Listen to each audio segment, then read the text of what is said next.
curious to know if your part of your journey, getting into the self-assuredness was on that side as well, getting into the negative feelings you had previously. Yeah, I think you have to lean into them. It's like, how do you get across a wall of fire? Well, you have to cross it, right? And so you have to be willing to be vulnerable, and that's where that's where real strength comes from. And I know it sounds cliche to say, your strength comes from your vulnerability, but that's what it means, is like to actually accept it, as you're talking and saying, I love myself, and you're only saying it because you don't love yourself in the moment. I think that's what you said, right?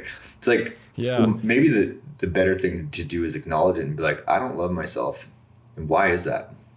Why don't I love myself? And then write it out. Like, I know for me, writing has always been very therapeutic for me.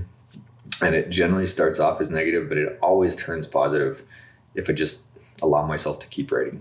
And I think, like you said, a lot of times people, they're trying to draw their confidence from the external to the in. And that is the idea of, the person that I described that would self-promote because he's trying to get other people to think highly of him so he can think highly of himself.